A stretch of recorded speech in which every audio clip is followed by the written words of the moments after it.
Pessoal, então agora na terceira e última videoaula sobre a era capitalista e as críticas, a era industrial e as críticas sociais ao capitalismo, nós vamos observar lá na lâmina 45, como eu disse no final da videoaula anterior, o mais ilustre dos socialistas foi Karl Marx. Ele foi o socialista mais influente, classificou como utópicos os socialistas que acreditavam na substituição do sistema capitalista pela via pacífica, pois o Estado e a classe dominante se beneficiavam do sistema capitalista. O que diziam esses socialistas que Karl Marx passou a chamar de socialistas utópicos? Utópicos no sentido de eles serem ingênuos. Karl Marx falava que eram ingênuos, né? Um socialista classificado por Marx como utópico e muito conhecido é Proudhon. Proudhon.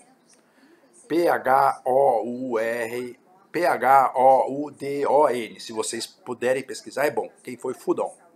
Mas, por quê? Porque esses socialistas utópicos achavam que não, se nós chegarmos lá, os socialistas socialistas utópicos pensavam, se a gente chegar lá e mostrar para os donos do meio de produção, para os governantes, para as outras classes, para a igreja, seja lá para quem for, as classes que estão numa situação confortável, de que do jeito que está criando injustiça, está criando diferenças, desigualdade social, porque o enriquecimento de uns poucos está se fazendo à custa da exploração de muitos, eles vão entender. Karl Marx dizia, você é bobo, vocês são bobos, você acha que eles vão perder a galinha dos ovos de ouro? Nada disso. O fim do capitalismo, a substituição do sistema capitalista pelo sistema socialista, só vai se dar por meio de uma revolução. E aí, Karl Marx, ele contribui com um importante arcabouço, uma importante teoria, que é a teoria do materialismo histórico. Está descrito aí, pessoal, mas eu vou dizer rapidamente aqui, mas vocês estudem e pesquisem também, porque as videoaulas têm que ser curtas, tá, pessoal, para não ficar muito pesado. Karl Marx acreditava que o que determinava as mudanças nas estruturas sociais da humanidade era o quê? Era o fator econômico. A relação. O que era uma relação econômica? Uma relação social entre fortes e fracos, entre dominantes e dominados, entre exploradores e explorados, de um lado e de outro. E eles eram antagonistas. Então ele dizia assim, olha, o que é o materialismo histórico? Cada mudança na era da histórica se dá pela mudança que ocorre nessa estrutura econômica, na mudança das formas dos meios de produção. Quando, por exemplo, antigamente o mundo era escravocrata. Aí houve a revolução, né? A queda do Império Romano, a queda dos antigos impérios se deu por causa de revoltas, por causa de exploração, que praticamente o escravismo era o quê? Era o enriquecimento, os poderosos ficavam mais poderosos explorando os ricos, mas por meio de uma estrutura escravocrata. Então surgiram o quê? Surgiram guerras, surgiram conflitos, etc. Aí isso mudou a feição do mundo. Essa mudança na base econômica vai determinar o surgimento de uma nova estrutura social, que é o feudalismo. Aí o feudalismo é composto como? É formado de que jeito? Aí tem lá suas características, tem o rei, tem o cavaleiro que defende o castelo, né, as diversas feudos e tudo mais. Mas tem lá quem também? Os explorados, que são os camponeses. Os camponeses continuam tendo, é uma outra estrutura social, mas que também tem exploradores e explorados. Tá certo? E aí quando que o feudalismo vai acabar? Por uma mudança na dinâmica econômica, que é o comércio. O comércio, que vai surgindo aos poucos, vai crescendo, ele vai derrubar os pilares, os alicerces, melhor dizendo, do feudalismo. E dá ensejo a uma nova estrutura social, que é o Estado moderno, que é um Estado forte, centralizado, para poder ter condições de investir no aumento dos imensos ganhos que estavam se vislumbrando então. Ganhos que passaram a ser divisados com os descobrimentos, as inovações, as inovações nas técnicas de produção. Essas técnicas de produção, que é uma relação econômica, ela vai também, novamente, destruir a estrutura social do mercantilismo. Por quê? Porque se tornou a produção, o sistema industrial, ele é incompatível com o sistema comercial. Porque o comércio, o que era a base do comércio, que é a base do mercantilismo? O comércio é o fator econômico, o mercantilismo, ou tudo que se forma socialmente em torno dele, a base, é o social. Porque o comércio não é produção, o comércio é troca, ganhar na troca. Aí se descobre na Revolução Industrial que o ganho é com a produção. E aí vai novamente destruir a estrutura social. Tá? Vai se formar outra forma de sociedade, outra estrutura social, que é a estrutura industrial, que é a sociedade industrial. Então a sociedade industrial sucede o mercantilismo, que por sua vez sucede o feudalismo, que por sua vez sucede a antiguidade, e assim sucede. Então essas mudanças históricas são o materialismo histórico. Mas sempre essas mudanças são causadas por uma mudança na sua base econômica, na relação econômica em cima da qual se forma toda a estrutura. Tá certo?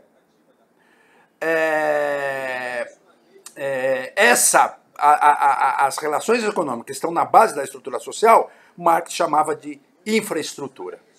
E a estrutura social que se formava em torno dessa relação econômica, Marx chamava de superestrutura. Tudo isso é o que está dito aí nessa lâmina, com outras palavras, mas vocês vão estudar aí, tá certo? Mas é o que está dito aí na lâmina 45. Passando aqui para a lâmina 46, então, assim como outros socialistas, Marx condenou o capitalismo como sendo o mais vil dos sistemas econômicos, por reduzir o homem trabalhador à condição de mero fator de custo de produção, assim como as matérias-primas, as máquinas, tá? E isso causava o quê? Despersonalizava o indivíduo, tornava o indivíduo inferior. Tornava não, indivíduos inferiores, indivíduos superiores sempre houve, mas é uma nova cara de inferioridade essa aí. Só que é uma cara mais perversa. Porque o que é o trabalhador? O trabalhador passou a ser, ele foi reduzido pelo capitalista a mais um mero fator de produção. Assim como é a mercadoria, assim como é a semente, assim como é a máquina. Eu preciso produzir. O que eu tenho que. Quais as coisas que eu preciso para produzir? Aí eu preciso da máquina, eu preciso da matéria-prima, eu preciso da mão do trabalhador. Ele foi reduzido tudo igual. Então não tem consideração social nenhuma. E sob esse ponto de vista o capitalismo é perverso. Tá certo, gente? Socialmente perverso. Porque já reduz o sujeito, o trabalhador, a uma mísera peça na engrenagem produtiva. Tá certo? Além de que proporcionava os ganhos crescentes para o capitalista, enquanto que para o trabalhador era só suficiente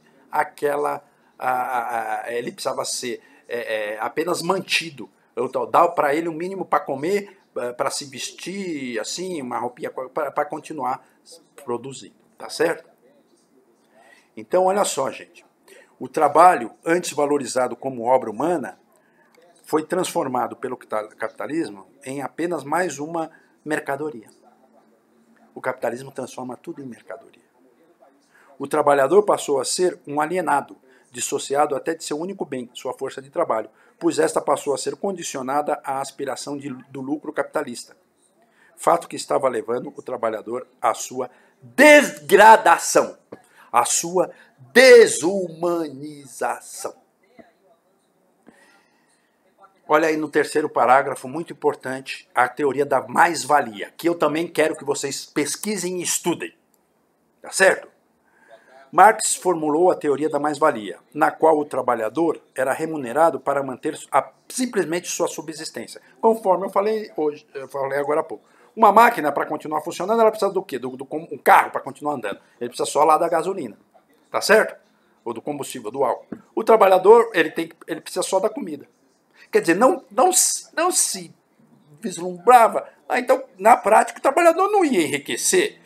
O que já era uma contradição com as primeiras ideias do liberalismo econômico, que o homem tinha um horizonte de possibilidade à sua frente. O trabalhador, isso na teoria, na prática o trabalhador não tinha. O trabalhador era uma peça de engrenagem, que ele devia ser só sustentado para proporcionar isso, para ele poder continuar fazendo o seu papel no processo produtivo. Tá certo? Então, essa é a teoria da mais-valia, na qual o trabalhador é remunerado para manter apenas a sua subsistência, mas produzia com o seu trabalho, só que ele produz riquezas. Ele produz a riqueza superior ao necessário para a sua subsistência. Então o trabalhador, ele é remunerado só pela sua subsistência. Mas ele produz mais do que a sua subsistência. Esse mais que ele produz é a mais-valia, que é apropriada pelo industrial, pelo proprietário, pelo empresário, que vai então continuamente enriquecer cada vez mais e o trabalhador vai estar condenado à sua estagnação, à sua pobreza. Tá bom, gente? É isso, basicamente, a teoria da mais-valia. Mas leiam com atenção, que vocês vão, pesquisem, que vocês vão ver mais detalhes, com mais profundidade. E a videoaula aqui, você sabe que o espaço é pequeno. Tá certo? Os dois últimos parágrafos dessa lâmina e dessa unidade. A acumulação de capital se iniciara, segundo Marx, não por abstinência de consumo daqueles que se tornaram assim capitalistas, porque os liberais elogiavam os capitalistas, porque eles tinham deixado de consumir para poder investir, para ter um retorno futuro.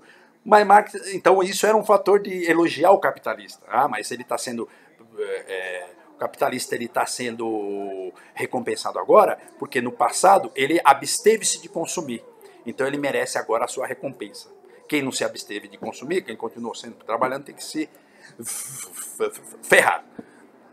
Mas Marx discordava dessa ideia.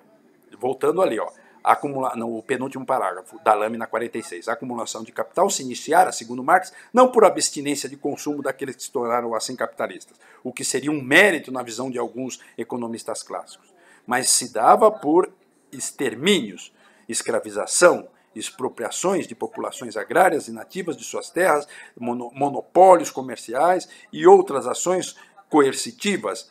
Portanto, tratava-se de um processo de exploração do homem pelo homem. Então, no frigir dos ovos, a origem e desenvolvimento do capitalismo está assentada na exploração do homem pelo homem. É isso que dizia Karl Marx, o mais destacado teórico do socialismo. Tá bom, gente? Marx previu a derrocada do capitalismo por meio da concentração do capital, queda das taxas de lucro e deterioração a níveis insuportáveis das classes operárias, desaguando num conflito que acabaria por destruir o sistema, substituindo-o por um mais racional, o socialismo. E essa transformação se daria pela revolução do proletariado, pela formação da ditadura do proletariado. Então Marx pregava aquela famosa frase: trabalhadores do mundo todo, univos, univos-nos, univos.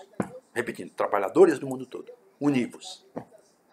Pessoal, assistam essas 3 videoaulas, tenha paciência de baixá-las e amanhã, hoje é dia 8, quarta-feira, amanhã dia 9, quinta-feira, turma da manhã e turma da noite, nós estaremos no horário que seria das aulas conectados por WhatsApp para vocês se manifestarem com dúvidas, comentários, críticas, sugestões. Tá? Eu repito, postem seus comentários, suas dúvidas, seus comentários nos grupos, nos horários determinados, por áudio, que aí vai mais rápido, dando mais dinamismo às aulas. Muito obrigado, gente. Aguardo vocês amanhã, portanto, nos grupos de WhatsApp, tanto a turma da manhã quanto a turma da noite. Até lá. Lembre-se que acessar a plataforma é fator de presença de vocês.